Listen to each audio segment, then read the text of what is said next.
শুক্রবার বা জুমার দিন, এই দিন সম্পর্কে কোরআন এবং হাদিস থেকে ঘেটে আমরা 14টা আমলের কথা একটা লম্বা বড় ভিডিওতে বলেছি। আজকে সেখান থেকে আমি সংক্ষেপ করে এই 14টার মধ্যে আবার অতি গুরুত্বপূর্ণ 5টা আমলের কথা বলবো ইনশাআল্লাহ। কয়টা আমল?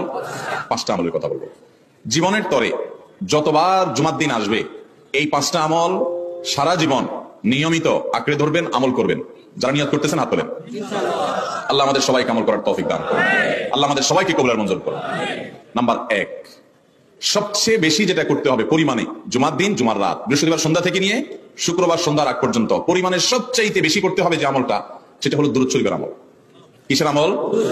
ভাইরা, দুরূদ এমন একটা আমল, আপনি যদি শুধু দুরূদের আমলটাকে আঁকড়ে ধরেন, সবসময় আপনার মুখ দিয়ে দুরূদ বের হতে থাকে, পড়তে থাকেন, তো নবী করিম সাল্লাল্লাহু আলাইহি সাল্লামের ভাষ্য অনুযায়ী, তার ওয়াদা অনুযায়ী, ইদান তুকফা হাম্মুক ওয়া তুগফার যামবুক, তোমার যত পেরেশানি আছে নবী সাল্লাল্লাহু আলাইহি সাল্লাম বলেছেন এই সব পেরেশানি দূর করার জন্য এই দুরূদের আমলটা যথেষ্ট হবে ইনশাআল্লাহ।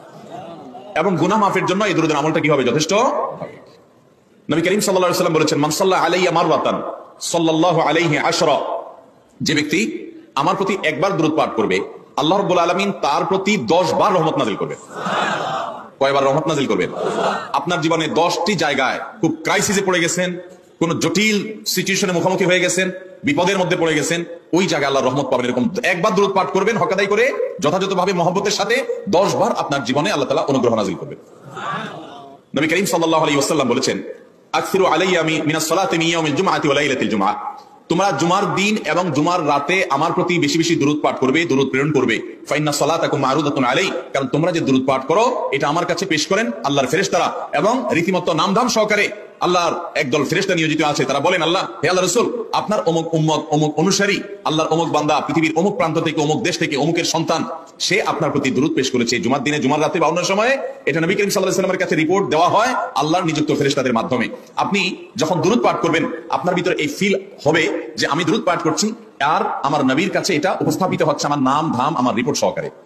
নাম্বার 2, জুমার দিন উপলক্ষে অন্য যে কোনো দিনের চাইতে জুমার দিন অর্থাৎ শুক্রবারের ফজর নামাজ পুরুষরা মসজিদে জামাতের সাথে পড়বেন, জামাতের সাথে পড়ার নিয়ত করবেন পাক্কা। কারণ অন্য যে কোনো দিনের ফজর নামাজ না, শুধুমাত্র যত নামাজ আছে, নবী করিম সাল্লাল্লাহু আলাইহি ওয়াসাল্লাম বলেছেন, আফদালুস সালাওয়াতে ইনদাল্লাহ, আল্লাহর কাছে দুনিয়ার সব নামাজের মধ্যে, 5 ওয়াক্ত সাধারণ নামাজগুলোর মধ্যে সবচেয়ে উত্তম নামাজ হলো সালাতুল ফজরে মাআল জামাআতে ইয়াউমাল জুমআ, জুমার দিন ফজরের নামাজ জামাতের সাথে আদায় করা হলো যত নামাজ আছে এর মধ্যে সবচেয়ে শ্রেষ্ঠ নামাজ।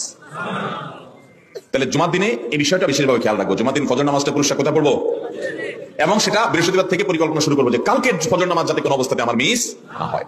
আমাদের আখিরাতের ব্যবসায়টা ভাই, আখিরাতের কারেন্সি সংগ্রহ করা। যত খুঁটে খুঁটে ভালো ভালো আমলগুলো করবেন আপনার আমল নামাতে আমল সওয়াব জমা হতে থাকবে। চেষ্টা করবো তো ইনশাআল্লাহ।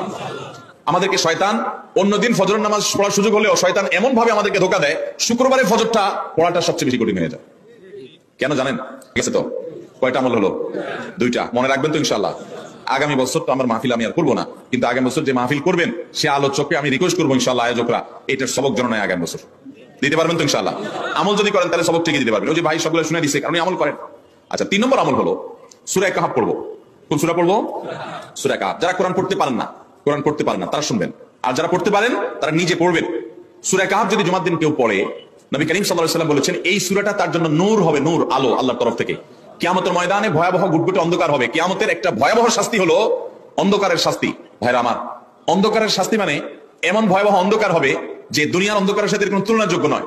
সেই ভয়াবহ অন্ধকারে কিছু আমল আছে যে আমলগুলো মানুষের ওই অন্ধকারের মধ্যে আলোর কাজ দিবে। এর মধ্যে একটা হলো ওযুর অঙ্গগুলো যদি কেউ ভালো করে ওযু করে, সুন্দর করে ডলে ডলে যেন শুকনো না থাকে, উত্তম রূপে যদি ওযু করে কেউ, পানি অপচয় না করে, পানি অল্প নয় কিন্তু ডলে বেশি, সুন্দর করে যদি কেউ ওযু করে, এই ওযুর অঙ্গগুলো কিয়ামতের ময়দানে উজ্জ্বল হয়ে জলজল করে জ্বলতে থাকে এবং তার জন্য আলোর কাজ দেয়। সবাই যখন অন্ধকারের আযাবের মধ্যে নিমজ্জিত থাকে,